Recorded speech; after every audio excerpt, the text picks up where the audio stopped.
Friends, गुरु ज्ञानम it's all about home science में आप सभी का स्वागत है।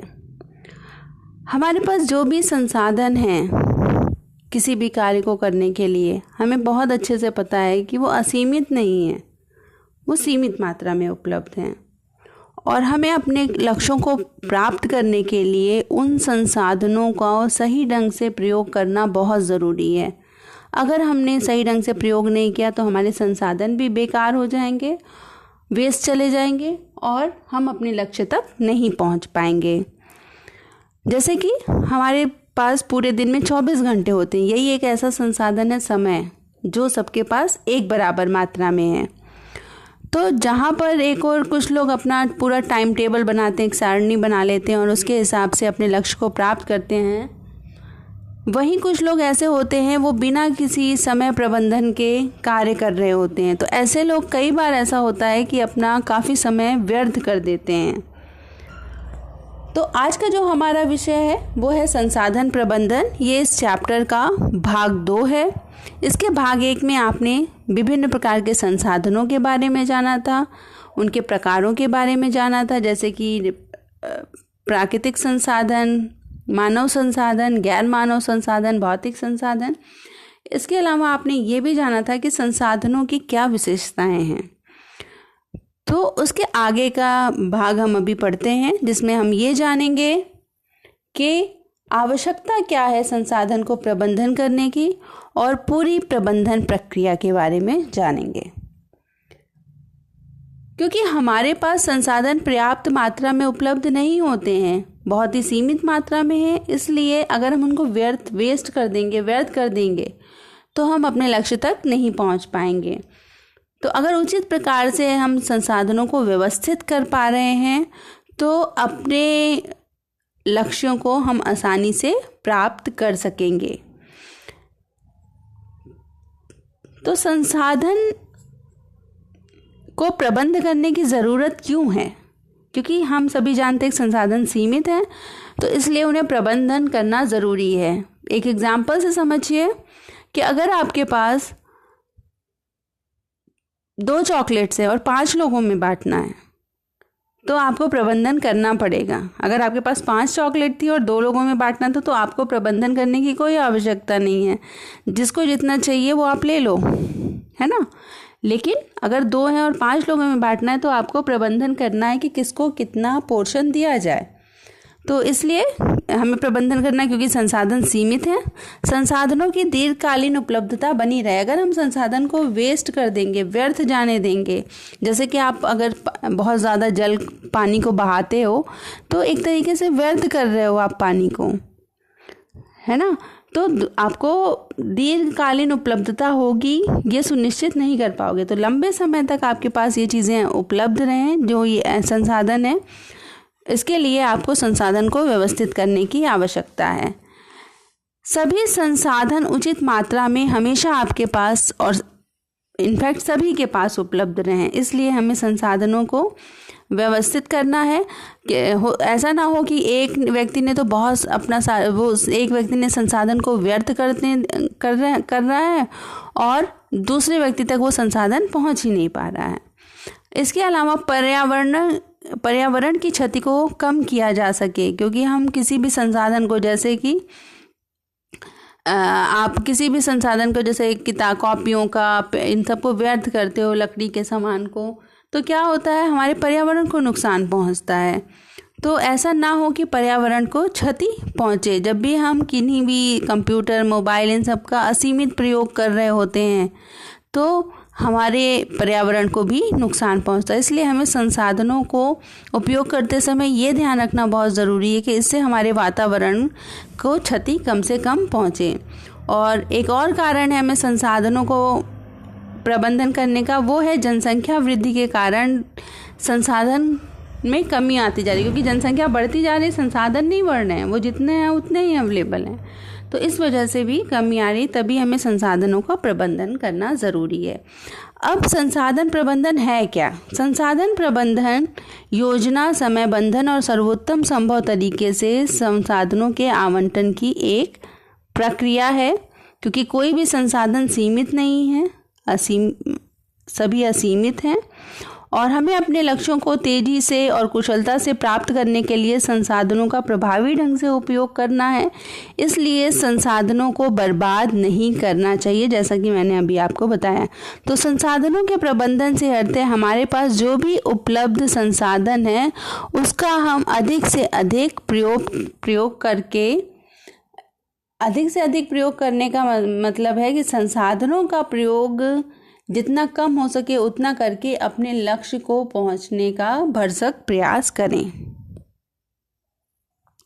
तो संसाधन प्रक्रिया को एक लाइन में अगर हम समझें तो वो है वह प्रक्रिया जिसमें उपलब्ध साधनों का उचित तथा कुशलता पूर्वक प्रयोग करके लक्ष्यों को प्राप्त किया जा सके।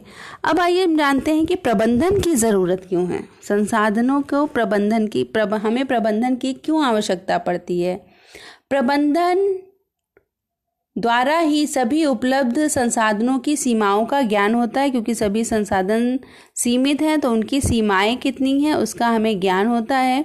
संसाधनों की उपलब्धता लंबी अवधि तक हमारे पास उपलब्ध रहे, इसके लिए भी हमें प्रबंधन की ज़रूरत है। प्रबंधन के द्वारा हमें हमारी जो योजना होती है और पूरी प्रबंधन प्रक्रिया है वो एक और पारदर्शी हो जाती है। प्रबंधन करने से लक्ष्यों को प्राप्त करने में उनके महत्व के अनुसार क्रमबद्ध अनुसार करने में हमें सहायता मिलती है और ये किसी भी समस्या को शुरू करने से पहले किसी भी लक्ष्य तक पहुंचने के पहले कौन कौन सी समस्याएं आ सकती हैं उसको समझने में मदद करता है और संसाधनों की बर्बादी को नियंत्रित करने में भी मदद करता है और एक व्यक्ति के जीवन स्तर को ऊंचा उठाने में भी सहायक है। जबकि अगर हम कुप्रबंधन करेंगे, मिसमैनेजमेंट करेंगे तो किसी भी परिवार के सदस्यों के विकास के लिए ये बड़ी बाधा साबित हो सकती है। अब आइए जानते हैं कि प्रबंधन प्रक्रिया के कौन कौन से चरण हैं।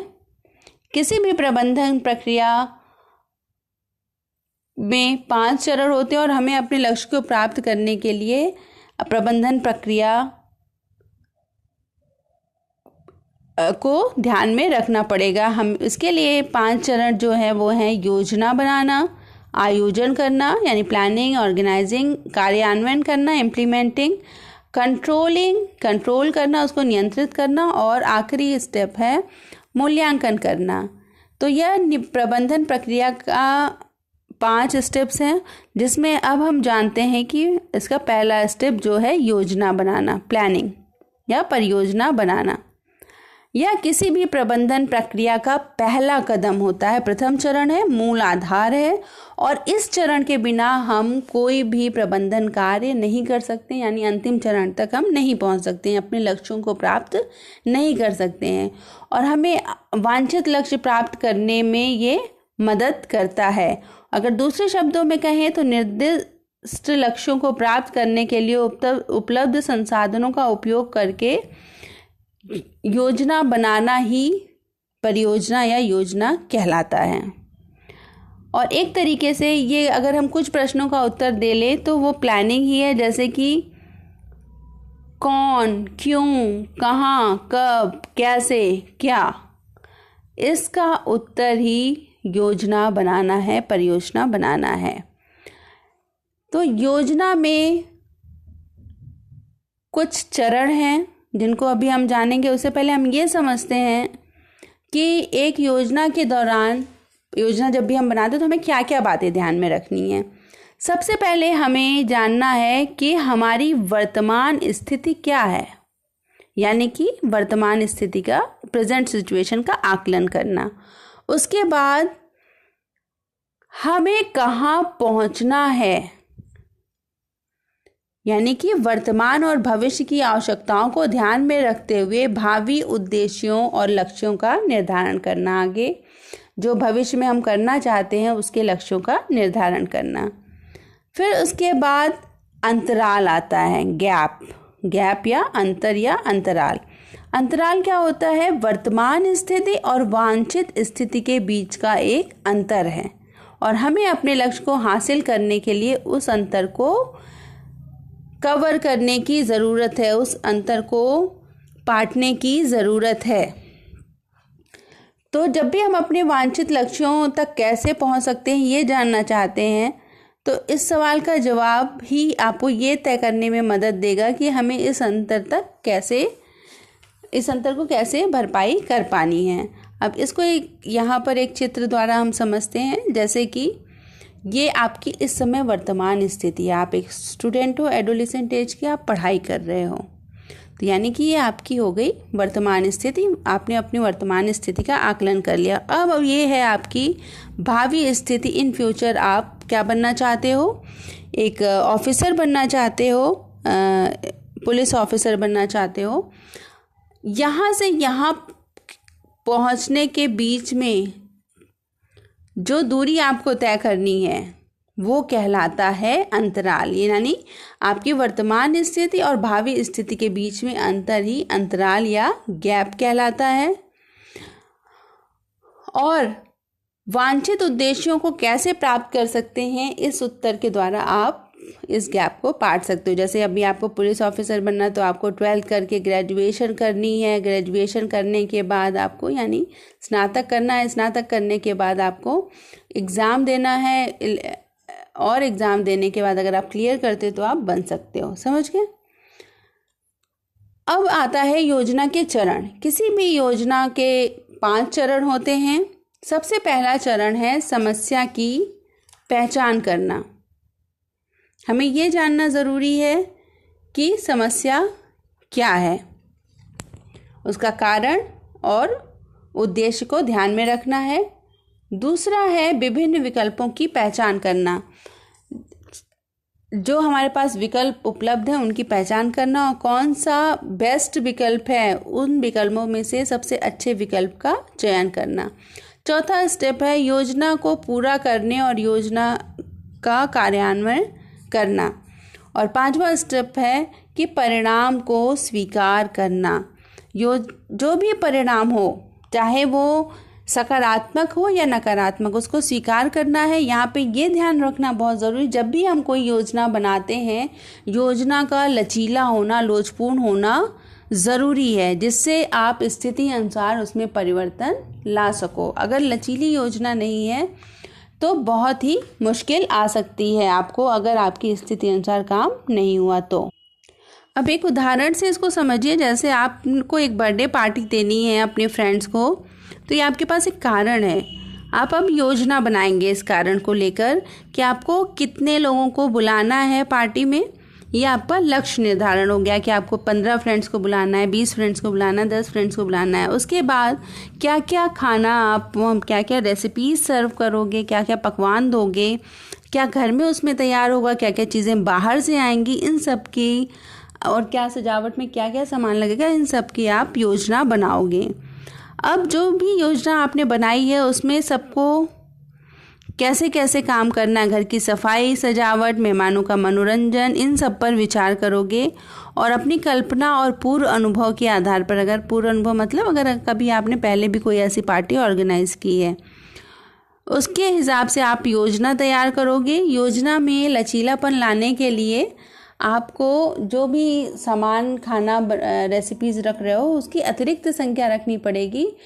अगर आपने 5 लोग बुलाए हैं और 5 ही लोग का खाना रखा हो, बाई चांस किसी के साथ एक पर्सन और आ गया, एक बंदा और आ गया, तो आपके लिए फिर आगे चल के मुश्किल होगी।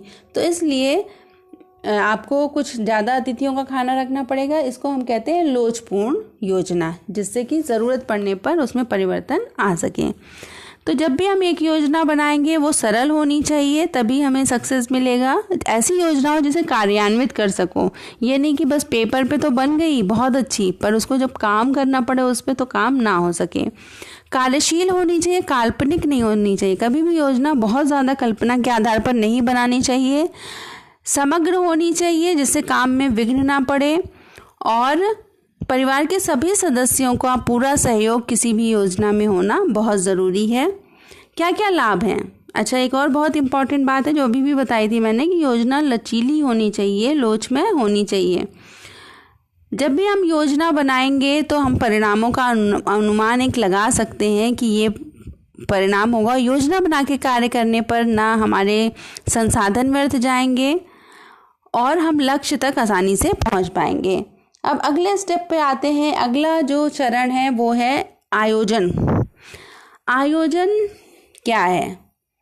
यह योजनाओं को प्रभावी और कुशल तरीके से लागू करने के लिए उपयुक्त संसाधनों का संग्रह और व्यवस्था करता है। यानी कि साधनों तथा वस्तुओं को ठीक ढंग से व्यवस्थित करना, जो भी उपलब्ध साधन है उनको समायोजित करना, जिसके द्वारा हम अपने लक्ष्य तक पहुंच पाएं। तो आयोजन प्रक्रिया के 4 चरण होते हैं, जिनको आप समझ लीजिए। एक तो है एकत्रित करना संसाधनों को, समझ गए? जो भी आपके पास संसाधन है उसको एकत्रित करना। उसके बाद कार्य का विभाजन करना, कार्य विभाजन, सबको अपने अपने कार्य दिए जाएं। उसके बाद आता है साधनों का समुचित उपयोग। जो भी साधन है उनका समुचित उपयोग करना है। ठीक है, जैसे आप अभी इसी बर्थडे पार्टी की बात कर रहे थे या आप अच्छे नंबर लाना चाहते हो, तो अब आपके पास क्या क्या संसाधन है। जैसे आपको बुक्स चाहिए, इंटरनेट के मोबाइल चाहिए जिसमें आप देख के पढ़ सको, आजकल के समय में बहुत ज़रूरी है। तो उन साधनों को एकत्रित कर कार्य का विभाजन करना। यानी आप कैसे विभाजन करोगे? आप सब्जेक्ट अनुसार समय का विभाजन करोगे कि 2 घंटे ये पढ़ना है, ये 1 घंटे ये सब्जेक्ट पढ़ना है। और फिर साधनों का समुचित उपयोग करोगे। साधनों का उपयोग करना है सही तरीके से, उनको व्यर्थ नहीं जाने देना है। क्लियर? जैसे आप पार्टी का एग्जाम्पल ले सकते हो, तो सारे कामों को सूचीबद्ध करना है, विभाजन कर देना है। कौन सफाई करेगा, कौन घर में खाना बनाना, कौन बाहर से सामान लाएगा, कौन मेहमानों को आमंत्रित करेगा। उसके बाद उनका सही ढंग से उपयोग करना है। इसके बाद अगला चरण आता है कार्यान्वयन करने का। कार्यान्वयन हम तभी कर पाएंगे जब हमने यानी योजना बहुत अच्छी बनी हो। ऐसा ना हो कि योजना तो सिर्फ कल्पना में बन गई है, उसको जब हमें इम्प्लीमेंट करने का टाइम आया, कार्यान्वयन करने का टाइम आया, तो हमें मुश्किल आ रही हो। तो नियोजन एवं आयोजन प्रक्रिया के बाद योजना का क्रियान्वयन का चरण होता है और इस चरण में योजना को अंजाम दिए जाना शामिल है। यानी उन क्रियाकलापों को करना जिनकी योजना लक्ष्य प्राप्त करने के लिए बनाई गई है, वो क्रियान्वयन कहलाता है। या हम कह सकते हैं कि योजना को क्रियाशील बनाना क्रियान्वयन कहलाता है। कैसे क्रियाशील बनाना है? यानी कि जो आपने प्लान किया था, अब ऑर्गेनाइज कर लिया, सबने अपना अपना काम बांट लिया सबको, अब उस काम को करना कैसे है, वो कहलाता है क्रियान्वयन करना। ठीक है? तो ऐसा जब हम योजना हमारी लचीली होगी तभी हम क्रियान्वयन सही ढंग से कर पाएंगे। जैसे कि आपको बिग एग्जांपल दिया था, पार्टी के लिए दोस्तों को निमंत्रण देना, सभी सामान जो भी बनना है, खाना बनना है, बाजार से आना, वो समय से पहले तैयार कर लेना और समय पर सजावट कर लेना, ये सब आएगा कार्यान्वयन में। क्लियर? तो कार्यान्वयन क्या है? योजना को क्रियाशील बनाना। ठीक है? अब अगला स्टेप आता है नियंत्रण। नियंत्रण बहुत ज़रूरी है। किसी भी प्रबंधन प्रक्रिया का ये एक महत्वपूर्ण चरण है, क्योंकि नियंत्रण ये बताता है कि आपका काम सही ढंग से हो रहा है या नहीं हो रहा है। तो ये सुनिश्चित करने के लिए कि काम अब जो भी आपने प्लान किया था उस हिसाब से हो रहा है या नहीं हो रहा है, वो आपको वांछित परिणाम देता है। नियंत्रण गतिविधियों के परिणाम का मतलब है कि एक निगरानी करना कि काम हो रहा है या नहीं हो रहा है। एक जैसे आपने पढ़ाई का एग्जाम्पल लिया था, आपने प्लान बना लिया कि आपको 80 आपका लक्ष्य है 90% मार्क लाने का। आपने प्लानिंग कर लिया, 12 घंटे पढ़ना, 10 घंटे पढ़ना। उसके बाद प्लानिंग के बाद आपने क्या सोचा कि अब आपको बुक्स चाहिए, ऑर्गेनाइज कर लिया, कौन से सब्जेक्ट को कितनी देर पढ़ना है वो आपने ऑर्गेनाइज किया, फिर इम्प्लीमेंट करना शुरू कर दिया, यानी आपने पढ़ना शुरू कर दिया। उसके बाद क्या होगा, हो सकता है आपने जो टाइम दिया उस टाइम पर आप मोबाइल देख रहे हो, टीवी देख रहे हो और आपने ध्यान नहीं दिया, तो आप अपने लक्ष्य तक नहीं पहुंच पाओगे। कंट्रोलिंग के द्वारा हम टाइम टू टाइम ये देख लेंगे कहीं हम अपना समय व्यर्थ तो नहीं कर रहे, हमें जैसे पढ़ना है वैसे पढ़ रहे या नहीं। तो इसके लिए आपको कैसे आप नियंत्रण कर सकते हो? चेकिंग के द्वारा समय पर चेकिंग करना है, आपको निरीक्षण करना है, उचित मार्गदर्शन की ज़रूरत है, समायोजन की ज़रूरत होती है, आप अपने काम को सही ढंग से समायोजित कर सको। ठीक है, जैसे आपने कभी पकौड़े बनाने की योजना बनाई है और समय नहीं था तो आपने पकौड़े नहीं बनाए, तो आप जल्दी से सैंडविच बना सकती हैं। इस तरीके से आपने अपने काम को समायोजित कर लिया है। क्लियर। अब आखिरी स्टेप आता है इसमें इवैल्यूएशन करना, यानी मूल्यांकन करना, और किसी भी योजना के अनुसार काम हुआ है या नहीं हुआ है और लक्ष्य की प्राप्ति हुई है, उसको जांचना मूल्यांकन कहलाता है। सबसे अंतिम और अनिवार्य चरण है किसी भी प्रबंधन प्रक्रिया का। यह प्रबंधन प्रक्रिया का अंतिम चरण, जैसा मैंने बताया आपको, यही बताता है कि आप अपने लक्ष्य को प्राप्त कर रहे हो या नहीं कर रहे हो। सभी सीमाओं और कार्य की ताकत को नोट करते हैं। जो भी प्रॉब्लम समस्याएं आई हैं उनको इसमें आप नोट कर लेते हो कि जो योजना बनाई थी उसको कार्यान्वयन करने में कितनी मुश्किल आई। जैसे अगर हम पहला एग्जाम्पल लें पढ़ाई वाला, तो अब आपके जब मार्क्स आने वाले, आपने एक एग्ज़ाम दे दिया, तब आपने अपने आप को इवैल्यूएट किया कि अब आपके मार्क्स कितने आ रहे हैं। ठीक है, अब आपको अपनी कमियां समझ में आ जाएंगी, कहाँ कहाँ क्या क्या समस्याएं आई थी, यानी योजना में कहाँ कमी रह गई थी, उसको ऑर्गेनाइज करने में यानी आयोजन करने में, कार्यान्वयन करने में जहाँ जहाँ कमियां रह गई होंगी उसको आप मूल्यांकन करेंगे और अगली जब योजना बनाएंगे तो उन जो कमियां आई थी उसका ध्यान में रखकर उससे बस उसको रिमूव करते हुए, हटाते हुए अपनी नई योजना को बनाएंगे, जिससे आप फाइनल ईयर एग्ज़ाम में अच्छे नंबर ला सके। या आपने जैसे बर्थडे पार्टी का मैंने एग्जांपल दिया था, तो जो जो कमियां आई कि कभी खाना कम पड़ गया क्योंकि आपने जो फ्रेंड को बुलाया था उसके साथ उसका छोटा भाई बहन आ गया, या कोई साथ में छोड़ने आया तो आपने उसको भी बुला लिया, या लाइट चली गई तो गाना बिल्कुल बंद हो गया तो मनोरंजन रुक गया। तो ये सब समस्याओं को आप समझ लोगे जब भी मूल्यांकन करोगे, और जब अगली योजना बनाओगे तो उनको ध्यान में रखकर बनाओगे। जैसे कि लाइट चली गई थी तो उसके लिए आप क्या करोगे, जनरेटर की व्यवस्था कर सकते हो। तो मूल्यांकन दो तरीके से होते हैं, एक तो सापेक्ष मूल्यांकन है और दूसरा है निरपेक्ष। सापेक्ष मूल्यांकन का मतलब है जब किसी भी व्यवस्था का मूल्यांकन पहले भी की गई व्यवस्था से तुलना करके बनाओ। जैसे आपने पहले बर्थडे पार्टी ऑर्गेनाइज की थी उससे और इस बार की को तुलना कर रहे हो, तो वो सापेक्ष मूल्यांकन है।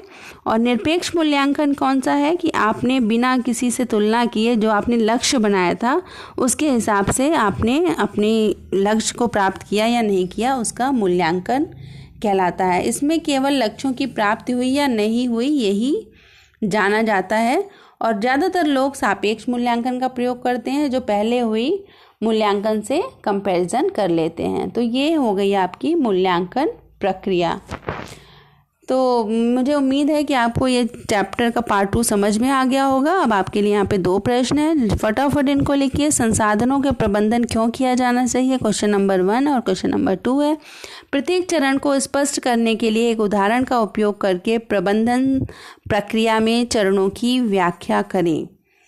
तो थैंक्स फॉर वॉचिंग गुरु ज्ञानम, it's all about home science. मेरे चैनल को सब्सक्राइब करें, बेल बटन ज़रूर दबाएं जिससे फर्दर अपडेट्स मिले, लाइक और शेयर भी ज़रूर करें। Thank you so much, have a nice day.